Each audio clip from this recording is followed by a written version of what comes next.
So, Gary Lineker, the man, the myth, the legend, was a top-notch English footballer back in his heyday. He wasn't just good, he was one of the best strikers on the planet. You know what's really impressive? He's the third highest goal scorer among English footballers. Yep, you heard that right. This guy knew how to find the back of the net. First things first, Gary is the third highest goal scorer among all English footballers. That's a pretty impressive feat right there. But what really sets him apart is his record for the most goals by an Englishman in FIFA World Cup finals. Yeah, he was that good on the big stage. Now here's an interesting tidbit about Gary's early days. He wasn't just a one-sport wonder. Nope, in his youth he was quite the versatile sportsman. He played both football and cricket, but eventually he decided that his heart belonged to football, and boy, are we glad he did. Gary kicked off his professional football career with his hometown club Leicester City. His goal-scoring prowess actually helped them win promotion to the First Division. Talk about hometown hero status. After his stint with Leicester City, he took his talents to Everton for a season, but it wasn't long before the world took notice of this English superstar. Thanks to his impressive performance in the 1989 World Cup in Mexico, he caught the eye of Barcelona, a top Spanish club. Gary played for Barcelona for 3 amazing years, and he left quite the mark there too. But hey, he didn't stop there. After his Spanish adventure, he came back to England and played for Tottenham Hotspur. And guess what? He helped the London-based club clinch an FA Cup. The guy was just unstoppable. Now, after hanging up his boots, Gary Lineker transitioned into the world of sports broadcasting. And let me tell you, he's been smashing it there as well.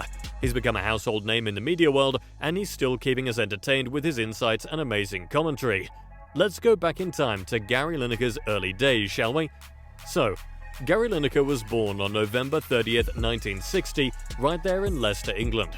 His parents were Barry Lineker and Margaret P., and he had a younger brother named Wayne. His father, interestingly, was a greengrocer in Leicester. Quite a contrast to the bright lights of football stadiums, right? Now, when it comes to education, young Gary attended Caldecott Road School initially. But here's the kicker.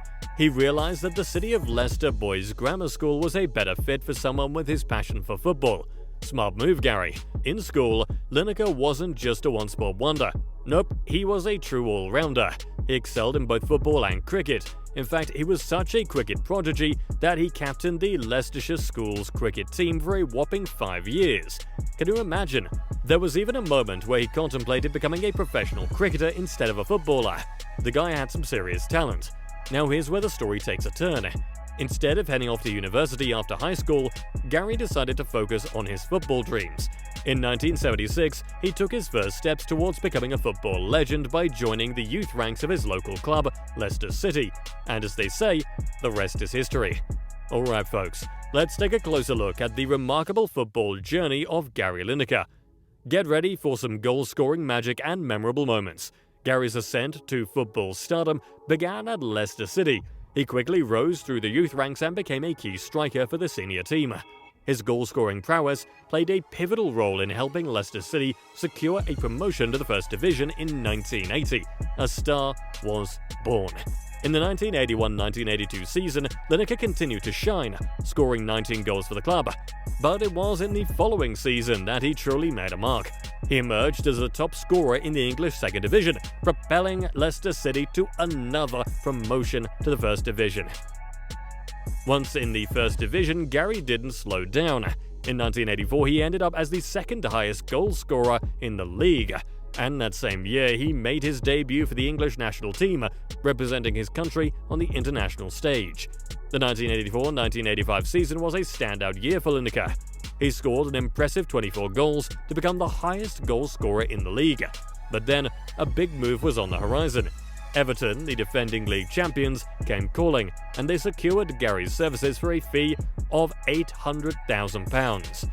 In his one season with Everton, he continued to light up the scoreboard with 30 goals, but faced heartbreak in the FA Cup finals, losing to Liverpool. But the world was about to see Lineker in a different light. In the 1986 World Cup in Mexico, he led the English attack and emerged as the tournament's highest goal scorer with 6 goals. However, despite his heroics, England was knocked out in the quarter-finals by Argentina. Gary's performance in this World Cup made him a global star. Following his World Cup success, he made a high-profile move to Barcelona in 1986 for a hefty £2.8 million. In Spain, he continued to shine, scoring 21 goals in his first season and helping the club secure silverware like the Copa del Rey in 1988 and the European Cup Winners' Cup in 1989, during his 3-year stint. Back on the international stage, Lineker led the English attack in the 1988 European Championships, but couldn't find the back of the net as England was eliminated in the first round. In the 1990 World Cup in Italy, Gary Lineker scored 4 goals, playing a pivotal role in helping England reach the semi-finals of the tournament. He represented his nation 80 times, scoring a total of 48 goals. In 1989, he returned to English football, joining Tottenham Hotspur. In his very first season with the club, he topped the goal-scoring charts with 24 goals. In 1991, he helped Tottenham Hotspur win the FA Cup. His time at the club saw him become one of the most prolific strikers in the English League, netting 67 league goals in 105 appearances. As the twilight of his career approached, Gary Lineker made a move to Japan, joining Nagoya Grampus 8 in 1992. Unfortunately, injuries hampered his performance, and he retired from professional football in 1994. Let's talk about Gary Lineker's well-deserved awards and achievements. The man has a trophy cabinet that's nothing short of impressive. FIFA Golden Boot 1986 World Cup. Gary Lineker was a goal-scoring sensation during the 1986 FIFA World Cup. He clinched the prestigious FIFA Golden Boot as the tournament's highest goal-scorer, netting an impressive 6 goals. His performances in Mexico made him a global football icon.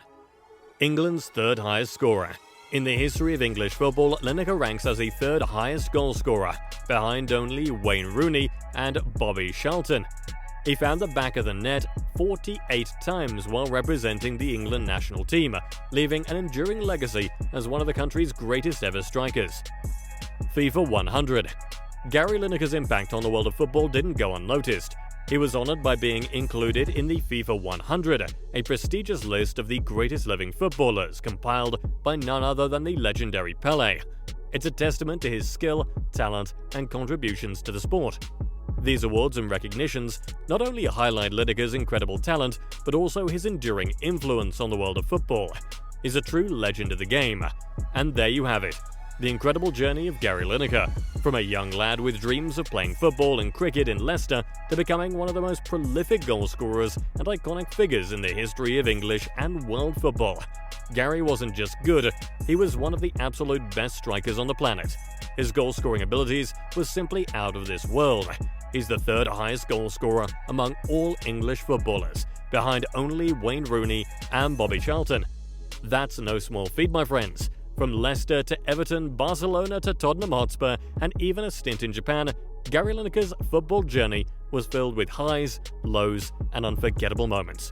He didn't just leave his mark on the pitch, he continues to do so in the world of sports broadcasting.